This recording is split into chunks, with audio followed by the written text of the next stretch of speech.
नमस्कार दोस्तों, आज मैं आपको सेल्फ स्टार्टर मोटर के बारे में जानकारी दूंगा। अगर आपको हमारी ये वीडियो अच्छी लगे तो इस वीडियो को लाइक, चैनल को शेयर, सब्सक्राइब अवश्य करें।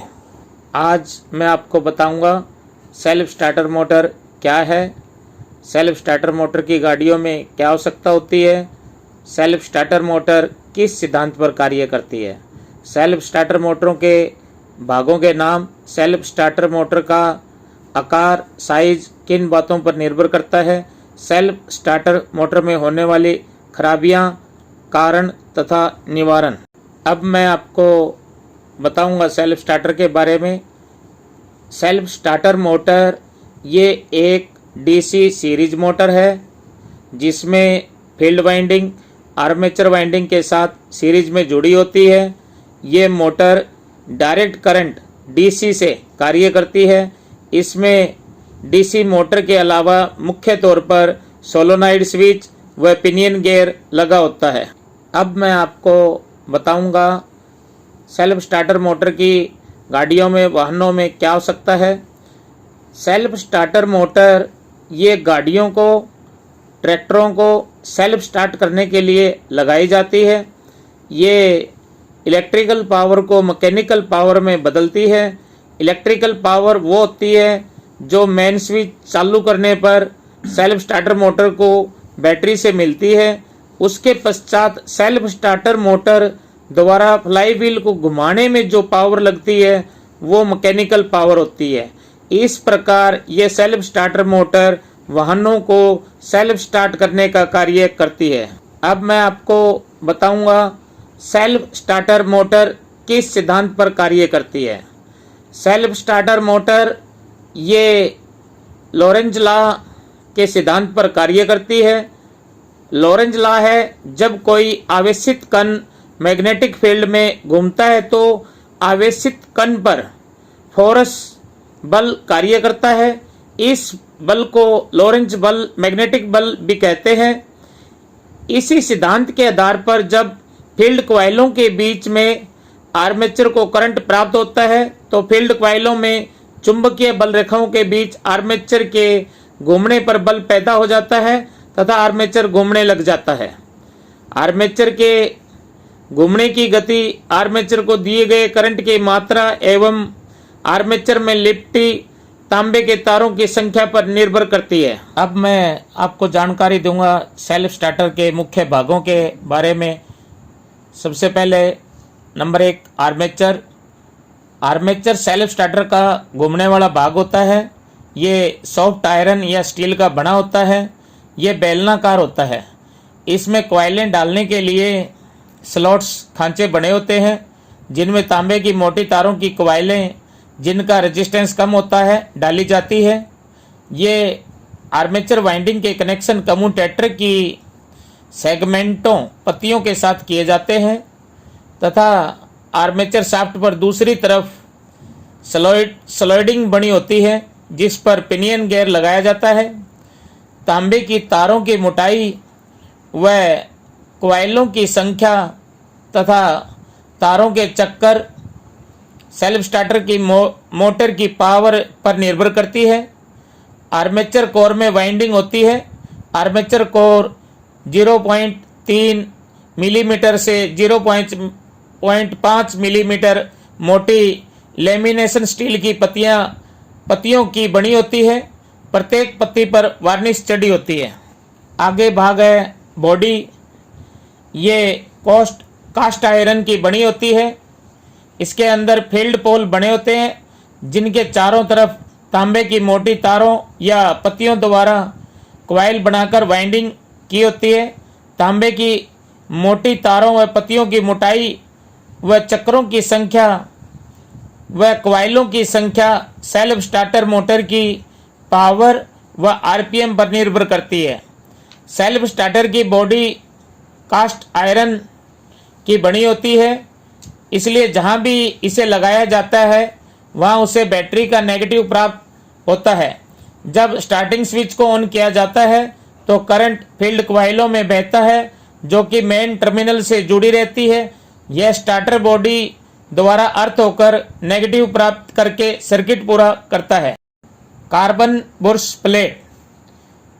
कार्बन बुर्श प्लेट में 4 कार्बन बुर्श होल्डर लगे रहते हैं।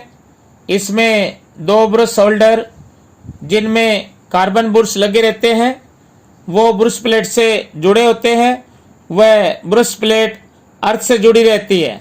बाकी 2 ब्रश होल्डर ब्रश प्लेट से इंसुलेटेड पदार्थ माइका द्वारा सेपरेट होते हैं जिनमें फील्ड वाइंडिंग के कार्बन बुर्श डाले जाते हैं। अब मैं आपको जानकारी दूंगा सेल्फ स्टार्टर मोटर का साइज, आकार किन किन बातों पर निर्भर करता है। सेल्फ स्टार्टर मोटर का आकार, साइज वाहन में स्टार्टिंग के दौरान घुमाने के लिए आवश्यक पावर पर निर्भर करता है। वह इंजन क्रैंकशाफ्ट के लिए आवश्यक फोर्स, बल व क्रैंकशाफ्ट को सही चाल पर चालू करने के लिए आवश्यक क्रैंकशाफ्ट की चाल, यह भी मौसम पर निर्भर करती है।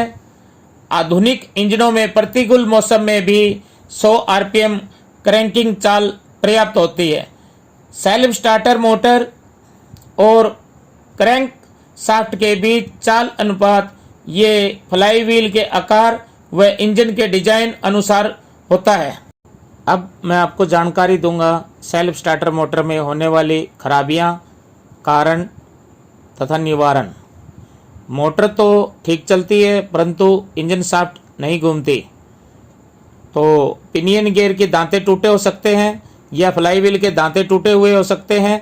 चेक करके सही करें। मोटर के फिटिंग बोल्ट ढीले हो सकते हैं, चेक करके सही करें।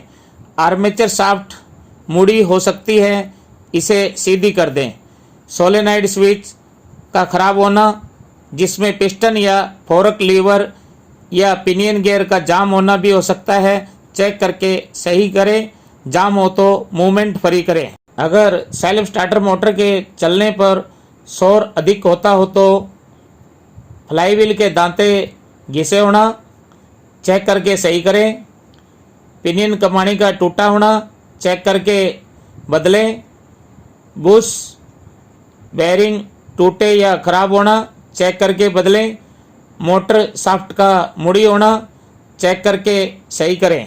सेल्फ स्टार्टर मोटर का बिल्कुल भी नहीं चलना तो सेल्फ सप्लाई का ना आना, सप्लाई को टेस्ट लैंप द्वारा चेक करके सही करें। या कार्बन बुर्शों का संपर्क ना होना, कम्यूटेटर को एमरी पेपर से या आरी ब्लेड से साफ करें। कार्बन बुर्शों को चेक करें। होल्डर में मूवमेंट फ्री होने चाहिए, टूटे या घिसे नहीं होने चाहिए। बुर्शों पर लगे स्प्रिंगों को चेक करें, ढीले लूज नहीं होने चाहिए, हो तो सही करें। कार्बन बुर्श होल्डर चेक करें। केवल 2 ही बुर्श होल्डर अर्थ होने चाहिए, बाकी 2 ब्रश होल्डर ब्रश प्लेट से इंसुलेटेड होने चाहिए, अन्यथा सही करें। आर्मेचर सर्किट या फील्ड सर्किट का ओपन सर्किट होना, टेस्ट लैंप से आर्मेचर वाइंडिंग की व फील्ड वाइंडिंग की कंटिन्यूटी मापें। टेस्ट लैंप नहीं जले तो खराबी है, उसे ढूंढकर सही करें या रिवाइंडिंग करें। दोस्तों, अब मैं आपको बताऊंगा सेल्फ स्टार्टर में आर्मेचर कैसे टेस्ट किया जाता है, आर्मेचर में कौन कौन से दोष होते हैं। सबसे पहले हम बात करते हैं अर्थ दोष की। ये दोष आर्मेचर वाइंडिंग के आर्मेचर शाफ्ट से मिलने के कारण होता है। इसे हम सीरीज टेस्ट लैंप से चेक कर सकते हैं।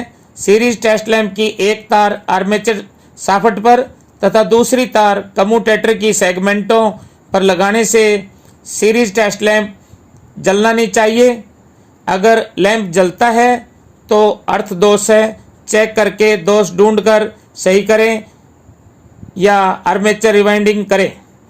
नंबर 2, शॉर्ट सर्किट दोष। ये दोष आर्मेचर वाइंडिंग के इंसुलेशन जलने, वाइंडिंग के शॉर्ट सर्किट होने के कारण होता है।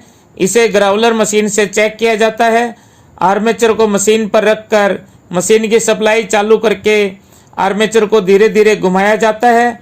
वह आर्मेचर वाइंडिंग के बिल्कुल ही निकट एक आरी का ब्लेड होता है। जो कॉइल शॉर्ट होगी उस पर आरी ब्लेड चिपकेगा तथा वो कॉइल गर्म भी होगी, तो ये शॉर्ट सर्किट दोष होगा। इसमें आर्मेचर वाइंडिंग ही की जाएगी। नंबर 3 है ओपन सर्किट दोष। ये दोष वाइंडिंग की कॉइलों के कनेक्शन ढीले होने या टूटे होने के कारण होता है। इसे सीरीज टेस्ट लैंप से चेक किया जा सकता है।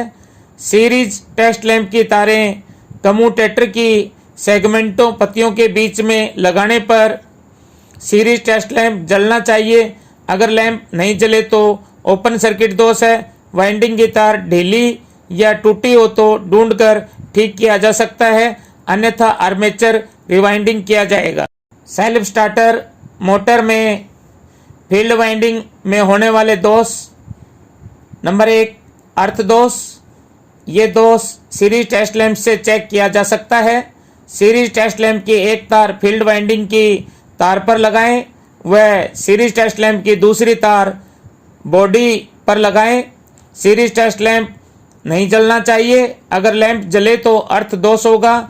इस दोष को चेक करके ठीक किया जा सकता है, अन्यथा फील्ड वाइंडिंग को रिवाइंड किया जाएगा। नंबर 2 फील्ड वाइंडिंग में शॉर्ट सर्किट दोष। ये दोष सीरीज टेस्ट लैंप से चेक किया जा सकता है। फील्ड वाइंडिंग पर सीरीज टेस्ट लैंप की तारें लगाने पर सीरीज टेस्ट लैंप थोड़ा धीमा जलना चाहिए तथा फील्ड पोलों पर मैग्नेटिक फील्ड बनना चाहिए। अगर सीरीज टेस्ट लैंप पूरा जले वह मैग्नेटिक फील्ड ना बने तो शॉर्ट सर्किट दोष है। इसे चेक करके सही ठीक किया जा सकता है, अन्यथा फील्ड वाइंडिंग को रिवाइंड किया जाएगा। नंबर 3 फील्ड वाइंडिंग में ओपन सर्किट दोष चेक करना। ये दोष सीरीज टेस्ट लैंप से चेक किया जा सकता है। फील्ड वाइंडिंग पर सीरीज टेस्ट लैंप की तारें लगाने पर सीरीज टेस्ट लैंप थोड़ा धीमा चलना चाहिए, बिल्कुल बंद ऑफ पोजीशन नहीं होना चाहिए। अगर टेस्ट लैंप ऑफ हो तो अर्थ दोष होगा। इसे चेक करके सही करें, अन्यथा फील्ड वाइंडिंग रिवाइंडिंग की जाएगी। सेल्फ स्टार्टर मोटर में कार्बन बुर्श प्लेट को चेक करना। कार्बन बुर्शों को चेक करें। होल्डर में मूवमेंट फ्री होने चाहिए, टूटे या घिसे नहीं होने चाहिए। बुर्शों पर लगे स्प्रिंगों को चेक करें, ढीले लूज नहीं होने चाहिए, हो तो स्प्रिंगों को सही करें। कार्बन बुर्श होल्डर चेक करें। केवल 2 ही ब्रश होल्डर बॉडी के साथ अर्थ होने चाहिए, बाकी 2 ब्रश होल्डर ब्रश प्लेट से इंसुलेटेड होने चाहिए। अगर नहीं है तो सही करें। सेल्फ स्टार्टर मोटर पर लगे सोलेनाइड स्विच को चेक करना। सोलेनाइड स्विच को बैटरी के करंट से चेक करने पर सोलेनाइड स्विच के अंदर लगा पिस्टन अंदर की तरफ जाना चाहिए तथा सोलेनाइड कवर में अंदर की तरफ ऊपर वाले बोल्ट का नीचे का हिस्सा व नीचे वाले बोल्ट का नीचे का हिस्सा आपस में कनेक्ट होना चाहिए, तो सोलेनाइड स्विच सही है। अर्थात चेक करने पर नीचे वाले बोल्ट पर बैटरी करंट होना चाहिए। अगर ना हो तो स्विच खराब है। सोलेनाइड स्विच का कवर खोलकर अंदर तांबे की पत्ती स्पिंडल असेंबली को चेक करें। खराब हो तो सही करें या बदलें, या कॉइल की मैग्नेट भी चेक करें। पिस्टन की मूवमेंट चेक करें, सही करें। पिस्टन के पास लगे स्प्रिंग की टेंशन सही करें।